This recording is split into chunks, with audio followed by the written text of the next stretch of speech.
আমরা যদি একটু অতীতের দিনগুলার দিকে তাকাই তাহলে আমাদের প্রত্যেকের এ বিষয়টা জানা আছে। তামাম পৃথিবী সবচাইতে বেশি অশান্ত ছিল আমার পয়গম্বর পৃথিবীতে আগমনের আগ মুহূর্তে। পৃথিবীটা এতটাই অশান্ত ছিল যেই বন্ধুরা আমার মানুষগুলি অশান্ত থাকার কারণে বন্ধুরা আমার যুগটাকেই বলা হয় আইয়ামে জাহেলিয়াত। যুগটাকেই বলা হয় আইয়ামে জাহেলিয়াত, বর্বরতা মূর্খতার যুগ। পৃথিবীর সবচেয়ে বড় বড় মূর্খ মানুষদেরকে বন্ধুরা আমার উন্নত শিক্ষিত শুধু না বরং উন্নত মানবতার সর্বোচ্চ শিখর পর্যন্ত পৌঁছে দেওয়ার জন্য আল্লাহ পাক রব্বুল আলামিন পৃথিবীতে দুইটা জিনিস পাঠিয়ে দিলেন। একটা হলো তার পক্ষ থেকে গাইড দিলেন কোরআন, দ্বিতীয় নাম্বার এই গাইডটাকে প্র্যাকটিক্যালি বন্ধুরা আমার বাস্তবায়নের জন্য আর একজন প্রশিক্ষক পাঠাইলেন। উনি হলেন মুহাম্মাদুর রাসূলুল্লাহ সাল্লাল্লাহু আলাইহি ওয়াসাল্লাম। বিশ্বনবী সাল্লাল্লাহু আলাইহি ওয়াসাল্লাম ভয়ঙ্কর মানবতা শূন্য সেই সমাজের ভিতরে আগমন করে মাত্র 63 বন্ধুরা আমার 23 বছরের জীবনে, মাত্র 23 বছরের জীবন। কারণ পয়গম্বর টোটাল হায়াত পেয়েছিলেন বন্ধুরা আমার 63 বছর। এর ভিতরে কবলান নবুয়া 40 বছর। গভীরভাবে লক্ষ্য করলে 23 বছর না বরং মাত্র 20 বছর। কারণ 3 বছর তো পয়গম্বরের দাওয়াতের কাজ বন্ধ ছিল। মাত্র 20 বছর খোদাই সেই প্রেসক্রিপশনগুলির মাধ্যমে পৃথিবীর সবচাইতে ভয়ঙ্কর মানবতাহীন মানুষদেরকে শুধু মানুষ করলেন না, বরং তাদেরকে স্বর্ণ মানব হিসেবে ঘোষণা দিয়ে গেলেন। শুধু মানুষ তৈরি করেন নাই, বানান নাই, সোনার মানুষ বানাইছে। আল্লাহ পাকের রাসূল বলেন খায়রুল কুরুনি করনি সুম্মাল্লাযীনা ইয়ালুনাহুম সুম্মাল্লাযীনা ইয়ালুনাহুম। পৃথিবীর যত যুগ এসেছিল আসবে সমস্ত যুগের ভিতরে সবচেয়ে সুন্দর সোনালীতম যুগ হলো আমার সাহাবীদের যুগ। তার পরবর্তী যুগ, তার পরবর্তী যুগ, 3 যুগের ব্যাপারে পয়গম্বর খায়রিয়াতের ডিক্লারেশন দিলেন। এরপরে আর কোন যুগের ব্যাপারে পয়গম্বরের খায়রিয়াতের এলান নাই। শুধু কি তাই, আল্লাহর রাসূল শুধুমাত্র কেবলমাত্র তার হাতে তৈরি করা সাহাবীদের ব্যাপারে এমনটি বলেছেন তা না, বরং স্বয়ং আল্লাহ পাক রব্বুল আলামিন পয়গম্বরের হাতে করা সাহাবীদের প্রশংসাই শুধু করেন নাই, বরং তাদের পুরস্কার ঘোষণাও করেছেন। আল্লাহ পাকের কোরআনে আল্লাহ নিজেই বলেন السابقون الأولون من المهاجرين والأنصار والذين اتبعوهم بإحسان رضي الله عنهم ورضوا عنه وأعد لهم جنات تجري تحتها الأنهار। আল্লাহ পাক রব্বুল আলামিন জানিয়ে দিলেন আমার নবীর সাহাবী সাবিকিনে আউয়ালিন, আনসার হোক আর মুহাজির হোক, আমি তাদের প্রত্যেকের উপরই রাজি আর খুশি, এবং তাদের জন্য আমি আল্লাহ পাক রব্বুল আলামিন জান্নাত রেডি করে রাখলাম। আল্লাহ পাক আরো কি বললেন, যেই মানুষগুলা মানবতা থেকে লক্ষ মাইল দূরে ছিটকে পড়া ছিল তাদেরকে আল্লাহর পয়গম্বর কোরআনী বন্ধুরা আমার ফর্মুলা দিয়ে এমন ভাবে করলেন, আল্লাহ পাক কিয়ামত পর্যন্ত আনেওয়ালা সকল মানুষদেরকে বললেন তোমরা ঈমান আমল যদি করতে চাও আমার পয়গম্বরের হাতে গড়া সাহাবীদের মডেলে তোমাদের ঈমান আমল বানাও। আল্লাহর কোরআনে আল্লাহ বলেন ফাইন আমানু বিমিসলি মা আমানতুম বিহি ফাকাদ ইহতাদাউ। আরে তোমাদের ঈমান যদি সাহাবীদের ঈমানের মতো হয় তাহলে তোমরা হেদায়েত প্রাপ্ত হয়ে যাবে, আর যদি সাহাবীদের ঈমানের মতো তোমাদের ঈমান না হয় তাহলে সেই ঈমানের কোনো গ্রহণযোগ্যতা নেই। রব্বুল আলামিন আরো বলেছেন وَإِذَا قِيلَ لَهُمْ آمِنُوا كَمَا آمَنَ النَّاسُ সেই যুগের লোকদেরকেই ডেকে ডেকে বলে দিলেন, আরে তোমরা তোমাদের মতো ঈমান নিয়ে আসছো কেন? তোমরা তোমাদের ঈমান আবু বকর, ওমর, ওসমান, আলী, আবু হুরায়রার মতো ঈমান নিয়ে আসো, তাহলেই তোমাদেরটা গ্রান্টেড হবে, গ্রহণযোগ্য হবে, অন্যথায় না। খুব ভালো করে বুঝবেন। তাহলে কোরআনুল কারীম যেই ফর্মুলা দিয়েছে, সেই ফর্মুলার মাধ্যমে কোরআনের মহান প্রশিক্ষক, মানবতার মহান শিক্ষক মুহাম্মাদুর রাসূলুল্লাহ সাল্লাল্লাহু আলাইহি ওয়াসাল্লাম এমন ভাবে তাদেরকে তৈরি করলেন, যেই মানুষগুলি নিজেরা গোমরা ছিল, এখন তামাম দুনিয়ার কিয়ামত পর্যন্ত মানুষের জন্য পথ প্রদর্শক হয়ে গেল। তাই তো বড় চমৎকার বলে দিয়েছেন একজন কবি, दुर्फेशानी ने तेरे कतरू को दरिया कर दिया, दिल को रोशन कर दिया, आँखों को बीना कर दिया, खुद न थे जो राह पर आलम के हादी बन गए, खुद न थे जो राह पर आलम के हादी बन गए, क्या नजर थी जिसने मुर्दू को मसीहा कर दिया। সঙ্গত কারণে নির্দ্বিধায় চোখ বন্ধ করে বলতে পারি, এই পৃথিবীকে শান্ত করতে চাইলে কোরআনে পাকে 10 অক্টোবর 2025 ইংরেজি জুমাবার দিনগত রাত।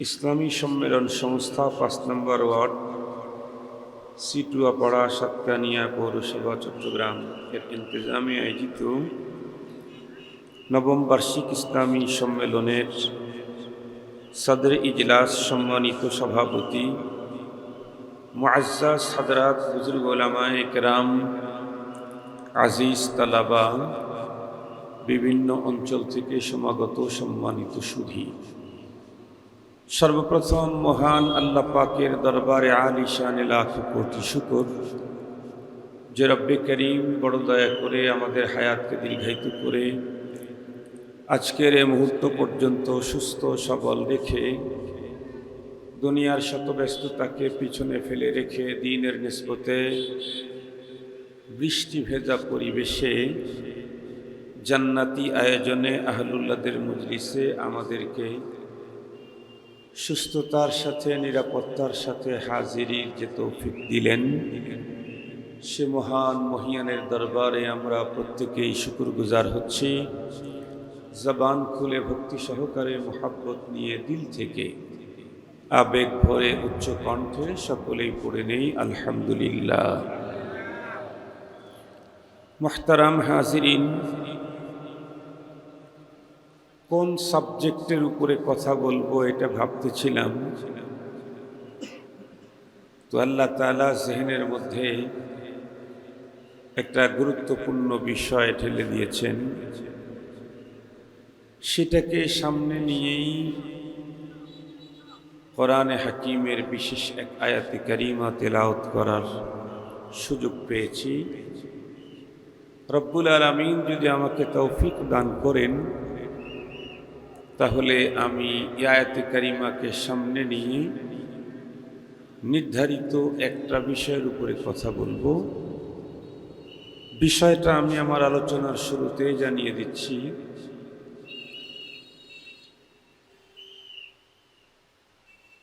আল্লাহর ভয়, পরপারের বিশ্বাস এই পৃথিবীকে অপরাধ মুক্ত করতে সক্ষম। যতক্ষণ পর্যন্ত মানুষের অন্তরে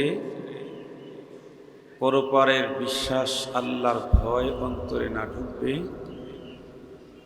অথবা পরপারের ভয়, আল্লাহ পাকের প্রতি পূর্ণ বিশ্বাস না ঢুকবে, ততক্ষণ পর্যন্ত পৃথিবী অপরাধ মুক্ত হতে পারে না। আমি আমার এই সাবজেক্টটাকে সুন্দর করে ঠান্ডা মাথায় ধীরে ধীরে বুঝাবার জন্য প্রথমেই আপনাদেরকে একটা প্রশ্ন করি। আপনারা বলেন, দিন যত গড়তেছে পৃথিবী শান্ত হচ্ছে না অশান্ত হচ্ছে? অশান্ত। অশান্তি শুধু সারা পৃথিবীর রাষ্ট্রীয়ভাবেই অশান্তি, নাকি অশান্তির দাবানল রাষ্ট্র, সমাজ, ফ্যামিলি, এমনকি দাম্পত্য জীবনকেও টাচ করে ফেলেছে? অশান্তি এতটাই বেশি বিস্তার লাভ করেছে, শুধু রাষ্ট্রীয় অশান্তি না, শুধু সামাজিক অশান্তি না, শুধু ফ্যামিলিগত অশান্তি না, বরং এখন প্রতিটা মানুষের ঘরে ঘরেই প্রতিটি ব্যক্তিকে অশান্তি পেয়ে ফেলেছে। আর এই অশান্তির প্রবণতা বাড়ছে হলো অপরাধের প্রবণতা বাড়ার কারণে। অপরাধ যত বাড়তে থাকবে, শান্তি তত বিদায় নিবে, অশান্তি তত বেড়ে যাবে। সহজ কথা। আমরা যদি এখন তাকিয়ে দেখি, অপরাধ এতটাই সিরিয়াস, ভয়ঙ্কর মহামারী রূপ নিয়েছে। একটা সময় মানুষ শত্রুকেই শুধু ডরাইতো, ভয় পেত। এখন মানুষ দোস্তকেই বিশ্বাস করতে পারে না। শত্রু তো শত্রুই, দোস্তকেও এখন মানুষ বিশ্বাস করতে পারে না। আমি আমার নিজের ব্যক্তিগত কথা বলি, লম্বা টাইম আমার অবস্থান ছিল, কোনো মানুষ একটা কথা বললে আমি ভাবতাম এটা সত্য কথা, এটা বাস্তব কথা, এটা তার দিলের কথা। কিন্তু আমি আক্রান্ত হতে হতে হতে হতে এখন সত্য বাস্তব দিলের কথা বললেও আমার আর বিশ্বাস হয় না। জাযাউ মান ইয়াকযিব আল্লা ইউসাদ্দাক। যে সবসময় মিথ্যা বলে তার নগদ শাস্তি হলো সে সত্য বললেও মানুষ এটাকে বিশ্বাস করে। আমি ধোঁকা খেতে খেতে এমন একটা অবস্থায় পৌঁছে গেছি যে এখন আমি কাউকে বিশ্বাস করতে পারি না। এটাই মাঝে মাঝে বলি যে ভাই, আগে তো আমি কাউকে অবিশ্বাস করতে পারি নাই। যে যেটা বলতো আমি মনে করতাম এটাই সত্য কথা, বাস্তব কথা, এটা আমার অন্তরের কথা। কিন্তু পরবর্তী সময়ে গিয়া দেখি যে না, তার কথার সাথে কাজের মিল নাই, যে সেই নাইটাও নাই। মিল যে নাই, সেই নাইটাও নাই। যার কারণে এখন আগে সিরিয়াস বিশ্বাসী ছিলাম, এখন মানুষের ব্যাপারে আমি সিরিয়াস অবিশ্বাসী। আগে দুশমনকেও বিশ্বাস করতাম, এখন দোস্তকে বিশ্বাস করতে কষ্ট হয়। আগে বেগানাকে বিশ্বাস করতাম, এখন এগানাকে বিশ্বাস করতেই কষ্ট হয়। আগে দূরের লোককে অবিশ্বাস করতাম, এখন কাছের নিকটবর্তী মানুষকে বিশ্বাস করতে কষ্ট হয়। কেন? কারণ বারবার জীবনে ধোঁকা খেয়েছি। তো সেই কথাটাই বলতেছিলাম, যদি কোনো ফ্যান থাকে দিলে ভালো, গরম। সে কথাই বলতেছিলাম যে এখন পৃথিবীর অবস্থা এতটা ভয়ঙ্কর আমাদের নিজেদের, যে এখন আপনজনকেও মানুষ ভয় পায়, শত্রুকে শুধু নয়, দোস্তকেই এখন ভয় পায়। দেখেন, সারা জীবন পড়লাম কি, ওয়াজ শুনলাম কি, কিতাব পড়লাম কি, লিখলাম কি, আর এখন দেখি কি, সারা জীবনের লিখনি, পড়া, বক্তব্যকে এখন ভুল প্রমাণিত করা হচ্ছে। কেমনে? সারা জীবন আমরা পড়েছি, বলেছি, জেনেছি, দেখেছি নিজের চোখেই। এ পৃথিবীর সব মানুষ পর হয়ে গেলেও দুইজন মানুষ পর হয় না। একটা হলো গর্ভধারিণী মা, আর একটা জন্মদাতা বাবা। এই দুইজন পর হয় না। এটার উপরে কত বই রচনা আছে, কত কবিতা, কত আর্টিকেল, এবং শুধু তাই না, বাস্তবতাও এখনো যে একদম শেষ হয়ে গেছে এমনটি না, এখনো তো বাস্তবতা এমন আছে যে বাবা তার সন্তানকে রক্ষা করতে গিয়ে নিজের জীবন বিসর্জন দিয়েছেন। মা মারা গেছেন পানিতে ডুবে, তখনও তার সন্তানকে বুকের ভিতরে এভাবে আগলে ধরে রেখেছিলেন। মরণের পর এই সন্তানকে মায়ের বুক থেকে সরানো কষ্ট হয়ে যাচ্ছে। কিন্তু পাশাপাশি ভয়ঙ্কর ঘটনা হলো এই, এখন বলতে গেলে সন্তানের জীবন তার পিতামাতার কাছে 100% নিরাপদ না।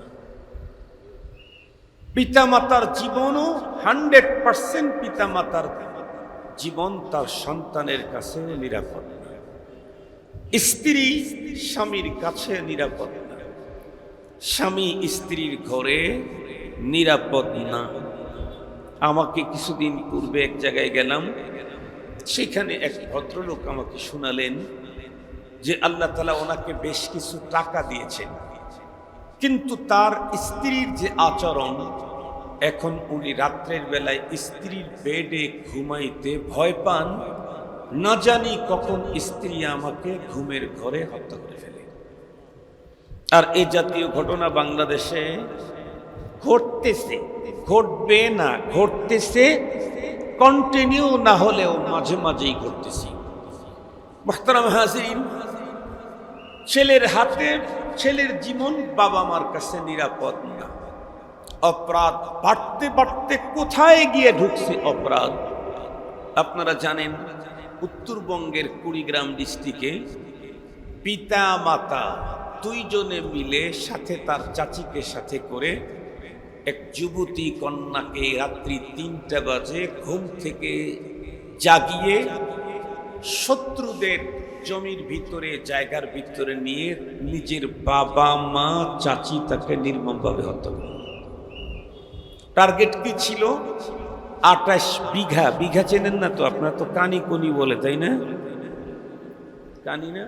কয় শতকে এক কানি হয়? 20 শতকে এক কানি। আমাদের সিরাজগঞ্জে 33 শতকে 1 বিঘা, কোন কোন জায়গায় 50 শতকে বিঘা, কোন কোন জায়গায় 60 শতকে বিঘা, এক এক জায়গায় এক এক রকমের। 28 বিঘা জায়গার লোভে জন্যে প্রতিপক্ষকে ঘায়েল করে এই সম্পদ অর্জন করবে, এজন্য গর্ভধারিণী মা তার মেয়েকে ঘুমের ঘর থেকে জাগিয়ে রাত্রি 3টা বাজে অতর্কিত ঘুম থেকে জাগিয়ে তাদের ভুট্টা ক্ষেতের জমির ভিতরে নিয়ে নির্মমভাবে হত্যা করে। পরবর্তীতে অবশ্য সেই হত্যাকারী বাবা মা এবং চাচি এটা ধরা খেয়ে গেছে। আপনারা জানেন, এই তো কয়েক মাস আগে সাভার একজন মেয়ে তার বাবাকে নির্মমভাবে হত্যা করল। হত্যা করার পরে তার বাবার মৃত দেহের উপরে এভাবে ছুরি ঢুকাচ্ছে আর ভিডিও করতেছে, এবং নেকেট নেকেট কথা, উপহাস, এই শব্দগুলি সে ধারণ করতেছে। কচকচ করে মৃত বাবার বডির ভিতরে সে ছুরি ঢুকিয়ে দিচ্ছে। প্রাথমিক পর্যায়ে মেয়ের দাবি ছিল, বাবা আমার সাথে খারাপ আচরণ করতে চাইতো বা করত, এ কারণে আমি তাকে হত্যা করেছি।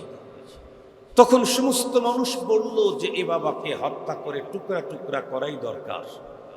কিন্তু পুলিশ যখন এ মেয়েটিকে ধরে যখন একটু তথ্য খোঁজার জন্য অগ্রসর হলো, তখন দেখা গেল ঘটনাটা একদম ব্যতিক্রম, 100% উল্টা। সেটি হলো, ওর বাবা শুধুমাত্র এই মেয়েটিকে উচ্চশিক্ষিত করবার জন্য, ইস্টাবলিশড করবার জন্য গ্রাম থেকে শহরে এসে বাসা ভাড়া করে হাড় ভাঙ্গা পরিশ্রম করে মেয়েটাকে বড় করবার স্বপ্ন দেখছিল। ইতিমধ্যেই মেয়েটি তার কিছু বান্ধবী তৈরি করে ফেললো। বান্ধবী তো হয়েই থাকে, কেউ স্কুল কলেজ মাদ্রাসায় পড়লে ছেলেদের বন্ধু হয়, মেয়েদের বান্ধবী হয়, এটি স্বাভাবিক। কিন্তু বাবার চোখে ধরা পড়ল যে বান্ধবীদের সাথে তার সম্পর্ক, এই সম্পর্কটা সিরিয়াস বিশ্রী সম্পর্ক, সিরিয়াস বিশ্রী সম্পর্ক, যা মুখ দিয়ে উচ্চারণ করতেই লজ্জা লাগে। সমকামী তার সম্পর্ক বাবার চোখে ধরা পড়েছে। তখন বাবার উপরে মনে হয় যেন হিমালয় ভেঙে পড়বে। বাবা তাকে বারবার পথভ্রষ্টতা থেকে, বিপদগামী থেকে উদ্ধার রক্ষা করার জন্য বহুবার চেষ্টা করেছে।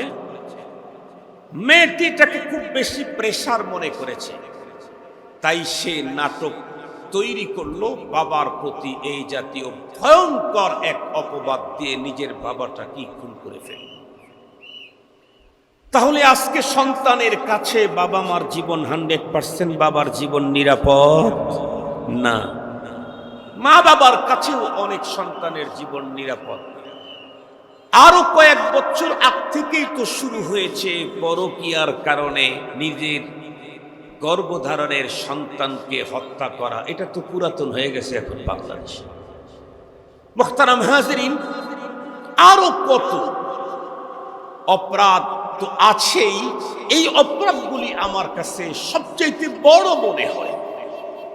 এখন বলুন, স্ত্রী স্বামীকে খাবারের ভিতরে কিছু খাওয়াইয়া দিয়ে তাকে নির্মমভাবে তার বন্ধুদেরকে, পরকীয়া প্রেমিককে নিয়ে হত্যা করা, এটা কি নতুন? এই তো পুরাতন। স্বামী স্ত্রীকে হত্যা করে আরেকজনের সাথে তার সম্পর্ক, এটাকে টিকানোর জন্য খুন করা, এটাও পুরাতন। কিন্তু বলুন, স্বামীর কাছে যদি স্ত্রীর জীবন নিরাপদ না হয়, স্ত্রীর কাছে যদি স্বামীর জীবন নিরাপদ না হয়, মা বাবার কাছে যদি সন্তানের জীবন নিরাপদ না হয়, সন্তানের কাছে যদি পিতামাতার জীবনটা নিরাপদ না হয়, তাহলে এই পৃথিবীতে আমার আপনার নিরাপত্তা কোথায়? কোথায় যাবে? দিন যতই ঘটতেছে ভয়ঙ্কর থেকে ভয়ঙ্কর অপরাধের সাথে মানুষদেরকে জড়িত দেখা যাচ্ছে। খুন গুম তো অনেক আগের থেকেই, কিন্তু কিছু বিভৎস খুন সত্যি এদেশের সুস্থ মস্তিষ্কের মানুষের বিবেককে শুধু নাড়া দেয় না, বরং ভয়ঙ্কর লজ্জিত করে।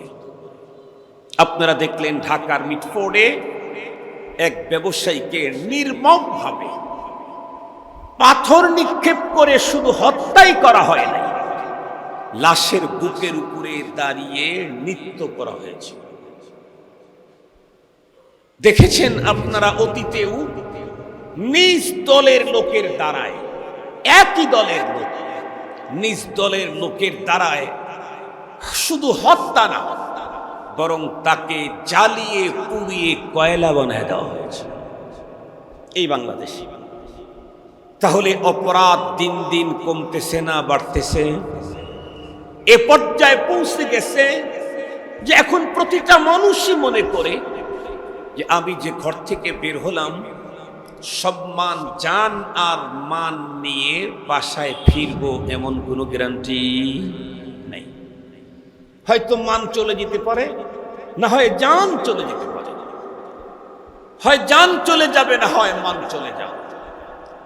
এই যে ভয়ঙ্কর অবস্থা আজকে পৃথিবীতে, আমাদের দেশে, এইখান থেকে উত্তোলনের পথ কি? কি নতুন সরকার আসলেই এগুলি সব বন্ধ হবে? কথা বলেন না কেন? নির্বাচিত সরকার আসলেই বন্ধ হবে? মুহতারাম হাজিরিন, নতুন সরকার আর নির্বাচিত সরকার এগুলি দিয়ে এটা বন্ধ করতে পারে না, পারবে না, কশ্চিনকালেও সম্ভব না। বরং পৃথিবীকে শান্ত করতে চাইলে, নিরাপত্তার জীবন চাইলে, মানুষকে যিনি তৈরি করেছেন তার কাছ থেকে নিরাপত্তার ফর্মুলা নিতে হবে। মানুষের কাছ থেকে মানুষের নিরাপত্তার কোনো ফর্মুলা কোনোদিন আবিষ্কার হতেই পারে না।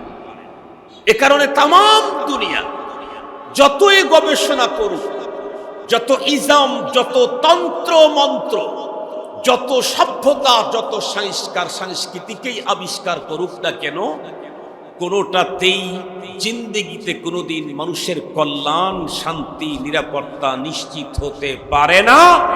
মিয়াওয়া জিয়াদা, ওভার 100 গ্যারান্টি দিলাম, ওভার 100 গ্যারান্টি। এ মানুষের শান্তি আর মুক্তি আর নিরাপত্তার পথ মানুষের বিবেক, মস্তিষ্ক কোনো ফর্মুলা থেকে, মস্তিষ্ক প্রসূত কোনো ফর্মুলা থেকে আবিষ্কার হতে পারে না। যিনি এ মানুষটাকে তৈরি করেছেন, উনি আমার শান্তি আর মুক্তির ফর্মুলা দিয়েছেন। ওনারটাকে মানলেই কেবল পৃথিবী, সমাজ, দেশ, ঘর, ফ্যামিলি শান্ত হবে। মুসলমান ভাই খুব ভালো করে বুঝবেন, আমরা যদি একটু অতীতের দিনগুলার দিকে তাকাই, তাহলে আমাদের প্রত্যেকের এ বিষয়টা জানা আছে। তামাম পৃথিবী সবচাইতে বেশি অশান্ত ছিল আমার পয়গম্বর পৃথিবীতে আগমনের আগ মুহূর্তে। পৃথিবীটা এতটাই অশান্ত ছিল, যেই বন্ধুরা আমার মানুষগুলি অশান্ত থাকার কারণে, বন্ধুরা আমার যুগটা কি বলা হয়, আইয়ামে জাহেলিয়াত। যুগটাকেই বলা হয় আইয়ামে জাহেলিয়াত, বর্বরতা, মূর্খতার যুগ। পৃথিবীর সবচেয়ে বড় বড় মূর্খ মানুষদেরকে বন্ধুরা আমার উন্নত শিক্ষিত শুধু না, বরং উন্নত মানবতার সর্বোচ্চ শিখর পর্যন্ত পৌঁছে দেওয়ার জন্য আল্লাহ পাক রব্বুল আলামিন পৃথিবীতে দুইটা জিনিস পাঠিয়ে দিলেন। একটা হলো তার পক্ষ থেকে গাইড দিলেন কোরআন। দ্বিতীয় নাম্বার, এই গাইডটাকে প্র্যাকটিক্যালি বন্ধুরা আমার বাস্তবায়নের জন্য আর একজন প্রশিক্ষক পাঠাইলেন। উনি হলেন মুহাম্মাদুর রাসূলুল্লাহ সাল্লাল্লাহু আলাইহি ওয়াসাল্লাম। বিশ্বনবী সাল্লাল্লাহু আলাইহি ওয়াসাল্লাম ভয়ঙ্কর মানবতা শূন্য সেই সমাজের ভিতরে আগমন করে মাত্র 63 বন্ধুরা আমার 23 বছরের জীবনে, মাত্র 23 বছরের জীবন। কারণ পয়গম্বর টোটাল হায়াত পেয়েছিলেন বন্ধুরা আমার 63 বছর। এর ভিতরে কবলান নবুয়া 40 বছর। গভীরভাবে লক্ষ্য করলে 23 বছর না, বরং মাত্র 20 বছর। কারণ 3 বছর তো পয়গম্বরের দাওয়াতের কাজ বন্ধ ছিল। মাত্র 20 বছর খোদাই সেই প্রেসক্রিপশনগুলির মাধ্যমে পৃথিবীর সবচাইতে ভয়ঙ্কর মানবতাহীন মানুষদেরকে শুধু মানুষ করলেন না, বরং তাদেরকে স্বর্ণ মানব হিসেবে ঘোষণা দিয়ে গেলেন। শুধু মানুষ তৈরি করেন নাই, বানান নাই, সোনার মানুষ বানাইছে। আল্লাহ পাকের রাসূল বলেন, খায়রুল কুরুনি করনি সুম্মাল্লাযীনা ইয়ালুনাহুম সুম্মাল্লাযীনা ইয়ালুনাহুম। পৃথিবীর যত যুগ এসেছিল, আসবে, সমস্ত যুগের ভিতরে সবচেয়ে সুন্দর সোনালীতম যুগ হলো আমার সাহাবীদের যুগ। তার পরবর্তী যুগ, তার পরবর্তী যুগ, 3 যুগের ব্যাপারে পয়গম্বর খায়রিয়াতের ডিক্লারেশন দিলেন। এরপরে আর কোন যুগের ব্যাপারে পয়গম্বরের খায়রিয়াতের এলান নাই। শুধু কি তাই, আল্লাহর রাসূল শুধুমাত্র কেবলমাত্র তার হাতে তৈরি করা সাহাবীদের ব্যাপারে এমনটি বলেছেন তা না, বরং স্বয়ং আল্লাহ পাক রব্বুল আলামিন পয়গম্বরের হাতে করা সাহাবীদের প্রশংসাই শুধু করেন নাই, বরং তাদের পুরস্কার ঘোষণাও করেছেন। আল্লাহ পাকের কোরআনে আল্লাহ নিজেই বলেন, السابقون الأولون من المهاجرين والأنصار والذين اتبعوهم بإحسان رضي الله عنهم ورضوا عنه وأعد لهم جنات تجري تحتها الأنهار।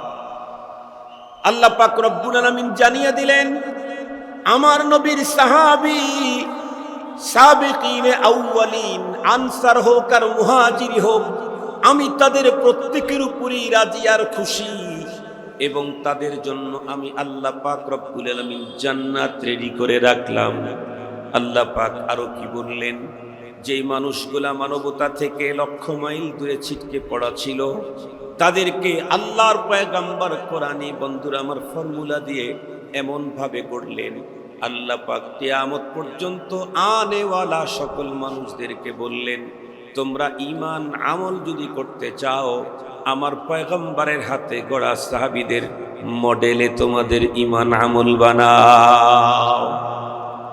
আল্লাহর কোরআনে আল্লাহ বলেন, ফাইন আমানু বিমিসলি মা আমানতুম বিহি ফাকাদ ইহতাদাউ। আরে তোমাদের ঈমান যদি সাহাবীদের ঈমানের মতো হয় তাহলে তোমরা হেদায়েত প্রাপ্ত হয়ে যাবে, আর যদি সাহাবীদের ঈমানের মতো তোমাদের ঈমান না হয় তাহলে সেই ঈমানের কোনো গ্রহণযোগ্যতা নেই। রব্বুল আলামিন আরো বলেছেন, وَإِذَا قِيلَ لَهُمْ آمِنُوا كَمَا آمَنَ النَّاسُ, সেই যুগের লোকদেরকেই ডেকে ডেকে বলে দিলেন, আরে তোমরা তোমাদের মতো ঈমান নিয়ে আসছো কেন? তোমরা তোমাদের ঈমান আবু বকর, ওমর, ওসমান, আলী, আবু হুরায়রার মতো ঈমান নিয়ে আসো, তাহলেই তোমাদেরটা গ্রান্টেড হবে, গ্রহণযোগ্য হবে, অন্যথায় না। খুব ভালো করে বুঝবেন। তাহলে কোরআনুল কারীম যেই ফর্মুলা দিয়েছে সেই ফর্মুলার মাধ্যমে কোরআনের মহান প্রশিক্ষক, মানবতার মহান শিক্ষক মুহাম্মাদুর রাসূলুল্লাহ সাল্লাল্লাহু আলাইহি ওয়াসাল্লাম এমন ভাবে তাদেরকে তৈরি করলেন যেই মানুষগুলি নিজেরা গোমরা ছিল, এখন তামাম দুনিয়ার কিয়ামত পর্যন্ত মানুষের জন্য পথ প্রদর্শক হয়ে গেল। তাই তো বড় চমৎকার বলে দিয়েছেন একজন কবি, दुर्फेशानी ने तेरे कतरू को दरिया कर दिया, दिल को रोशन कर दिया, आँखों को बीना कर दिया, खुद न थे जो राह पर आलम के हादी बन गए, खुद न थे जो राह पर आलम के हादी बन गए, क्या नजर थी जिसने मुर्दू को मसीहा कर दिया। সঙ্গত কারণে নির্দ্বিধায় চোখ বন্ধ করে বলতে পারি, এই পৃথিবীকে শান্ত করতে চাইলে কোরআনে পাকের প্রেসক্রিপশন, পয়গম্বরি ফর্মুলা ছাড়া সম্ভব হবে না। কথা বলেন, কোরআনে প্রেসক্রিপশন, পয়গম্বরি ফর্মুলা, সিস্টেম ছাড়া কিয়ামত পর্যন্ত এই পৃথিবীকে অপরাধ মুক্ত করা সম্ভব হবে না। এই পৃথিবীর মানুষকে যদি অপরাধ মুক্ত করতে চাও, তাহলে প্রতিটি মানুষের অন্তরের ভিতরে, মেধা মস্তিষ্কের ভিতরে একটা গুরুত্বপূর্ণ মেডিসিন তাদের সিনাতে ঢুকায় দাও। এক মেডিসিন মানুষ লোকালয়ে, রাত্রের গভীরে, গোপনে গোপনে কখনোই অপরাধ করতে পারবে না। সেই ট্যাবলেটের নাম খোদা ভীতি আর পরপারের বিশ্বাস। খোদা ভীতি আর পরপারের বিশ্বাস। পয়গম্বর মানুষের দিলের উপরে মেহনত করেছেন 13টা বছর। মক্কার জীবনে যুদ্ধ নাই, বিগ্রহ নাই, শুধুই তাদের দিল তৈরি করতেছেন। কেন? ওইটা যদি নিট এন্ড ক্লিন, স্বচ্ছ, ফ্রেশ হয় তাহলে ওর হাত সঠিক জায়গা যাবে, ওর চোখ সঠিক দিকে তাকাবে, ওর পা সহি রাস্তায় চলতে থাকবে, ওর কান সহি কথা শুনতে থাকবে, ওর জবান থেকে সহি এবং পবিত্র কথাই বের হবে। কেন? টোটাল বডির উপরে হাকিম সে তো কল। এই জন্য সমস্ত নবী এবং রসুলগণ, তাদের প্রথম মেহনত মানুষের কলবের উপরে। আর কলবের ভিতরে সর্বপ্রথম যেই জিনিস তাকে ঢুকাইছেন সেটি হলো তাকওয়াল্লাহ, আল্লাহ পাকের ভয়। আল্লাহ পাকের ভয় মানুষের অন্তরে ঢুকানো ছাড়া সমাজ, রাষ্ট্র, দেশ, দুনিয়া অপরাধ মুক্ত করা সম্ভব না।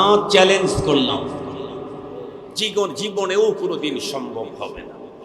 মুহতারাম হাজিরিন, দিলের ভিতরে যখন আল্লাহর ভয় ঢুকে পড়বে, পরপারে তার সামনে দাঁড়াবার ফিকির যখন মাথায় ঢুকবে, তখনই আর আমি আমার দ্বারাই অপরাধের কাজ সংগঠিত করতে সক্ষম হব না। মুহতারাম হাজিরিন, এ কারণেই কোরআনে পাকের সর্বশেষ আয়াতে কারিমা আল্লাহ যেটা আমাদেরকে দিলেন, যে আয়াতের পরে আর কোনো আয়াত নাজিল হয় নাই, সে আয়াতটাই আমি তেলাওয়াত করেছি সূরাতুল বাকারার। আল্লাহ তাআলা কি বলেন? ওয়াত্তাকু ইয়াওমান তুরজাউনা ফীহি ইলাল্লাহ। এখন তো তোমার চেয়ার আছে, এখন তোমার পাওয়ার আছে, একটু পানি খাওয়াই, এখন তোমার জওয়ানি আছে, এখন তোমার যৌবন আছে, এখন তোমার ফ্রেন্ড সার্কেল আছে, এখন তোমার রাজনৈতিক অবস্থান আছে, এখন তোমার অনেক টাকার গরম আছে, এত গরম সবগুলি একসঙ্গে হয়ে মহাগরম তোমার ভিতরে তৈরি হয়েছে। কিন্তু রব বলেন সর্বশেষ আল্লাহ পাক যে আয়াত নাজিল করলেন, পৃথিবীর মানুষকে সে আয়াতে ঈমানের হুকুম করেন নাই, নামাজের কথা বলেন নাই।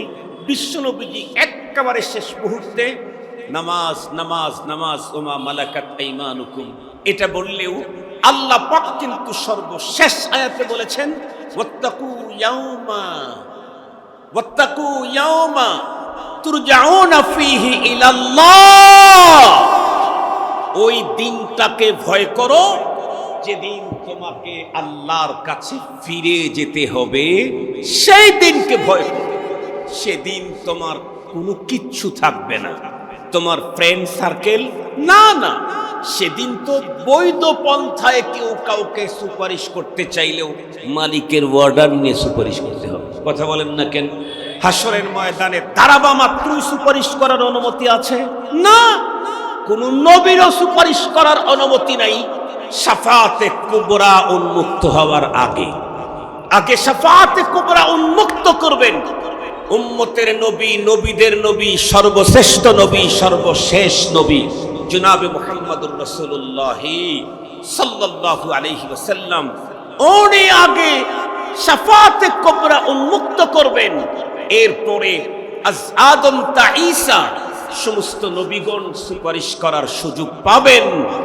নবীগণই যদি ওনার শাফাআত ছাড়া সুপারিশ করার পারমিশন না হয়, আমার আপনার পাত্তা কোথায়, জায়গা কোথায়, অবস্থান কোথায়, পজিশনে কোথায়? রব্বুল আলামিন বলেন ওই দিনকে ভয় করো যেদিন তোমাদের প্রত্যেককে আমার কাছে রিটার্ন ব্যাক আসতে হবে। বিশ্বাস আছে না আমাদের? কথা বলেন, বিশ্বাস আছে না? বিশ্বাস আছে। আর সে বিশ্বাস থাকার কারণেই তো আমরা দুনিয়ার হাজারো জরুরি কাজ, মজার কাজ, লাভের কাজ ফেলে রেখে এখানে এসেছি। বৃষ্টি ভেজা পরিবেশ, নিচে কাদা, নরম মাটি, হয়তোবা একটু ঠান্ডা ঠান্ডা ভাব, আবার উপর থেকে জায়গা জায়গায় দুই এক জায়গায় পানির ফোঁটা এতক্ষণ পড়তেছিল। এরপরেও আসছি কেন? কারণ ওই যে যেদিন রবের সামনে দাঁড়াতে হবে, সেদিন আমার ডানে বামে সামনে পিছনে কেউ থাকবে না। পৃথিবীর সবচাইতে বড় আপন যে মা নিজে না খেয়ে আমাকে খাওয়াইতে পারলে স্বাচ্ছন্দ্য বোধ করেন, যে বাবা ঈদের সময় নিজের জন্য নতুন কাপড় না কিনে আমাকে কাপড় দিতে পারলে ওনার অনেক আনন্দ বোধ করেন, সে বাবাও ওই দিন আমার থেকে ভেগে যাবে। কোরআন শরীফে আছে না, ইয়াউমা ইয়াফিরুল মারউ মিন আখিহি ওয়া উম্মিহি ওয়া আবিহি ওয়া সাহিবাতিহি ওয়া বানিহি লিকুল্লি ইমরিইম মিনহুম ইয়াউমা ইদিন শাআনুন ইউগনি। বাপ ভাই, মা বহিন, ফরজন্দ জন और यारगार, आशिक माशूक नौकर बंदे खिदमत गुजार, काम आने का नहीं हर एक जुदा हो जाएगा, बल्कि एक उज़्ब दुश्मन जहाँ का हो जाएगा। रोज़ महशर हर नेहा पैदा शवाद, हमदे खुद हर मुजरिमा रुसवा शवाद, दस्त पा बिदिहद गवाही अज पाया, बरफसादे ऊबा पेशे मुस्ता, लब गुयद मन चुनी बूसीदा आम, दस्ते गुयद मन चुनी दजदीदा आम, चश्मे गुयद दीदा आम सूए हराम, गोशे गुयद चीदा आम समरुल कलाम। নিজের অঙ্গ প্রত্যঙ্গ পর্যন্ত যেদিন বন্ধুরা আমার বিপক্ষে অবস্থান নিয়ে নিবে, আল্লাহ বলেন সেই দিনের ভয় অন্তরের ভিতরে ঢুকাও। কোন মানুষের অন্তরে যদি খোদাভীতি পরপারের ভয় ঢুকে পড়ে, এই লোকটা বন্ধুরা আমার কোনোভাবেই ওপেনে গোপনে মানুষের সামনে একে একই দিবালোকে বন্ধুরা আমার দিন দুপুরে রাত্রের গভীরে কখনোই কোনো গুনাহ অপরাধ তার দ্বারাই সংগঠিত হতে পারে না। এ কারণেই ভালো করে মনে রাখবেন, আমরা যদি চাই আগামী প্রজন্মকে অপরাধ মুক্ত করব, তাহলে আমাদের প্রত্যেকের জন্য সর্বপ্রথম দরকার হলো ছোট্টবেলা থেকে আমার সন্তানের অন্তরের ভিতরে খোদাভীতির এই মেডিসিনটা ঢুকিয়ে দেওয়া। একদম ছোটবেলা থেকেই তার অন্তরের ভিতরে আল্লাহর প্রতি আস্থা, বিশ্বাস, পরপারের ভয় ঢুকা দিতে হবে। আমরা আমাদের সন্তানদেরকে ঘুম না গেলে তাকে ঘুম পাড়াবার জন্য বাঘের ভয় ঢুকাই, শৃগালের ভয় ঢুকাই। কথা বলেন না কেন? শৃগালের ভয় ঢুকাই না, বাঘের ভয় ঢুকাই না, এগুলা ভয় ঢুকাই কেন? শুধু একটু ঘুম পাড়াবার জন্য। ছেলে যদি না ঘুমায় স্বাস্থ্য নষ্ট হবে, এ কারণে তাকে ঘুম পাড়াবার জন্য মিথ্যা কথা বলে তার অন্তরে বাঘের ভয়, শৃগালের ভয়, বিড়ালের ভয় ঢুকায় দেয়।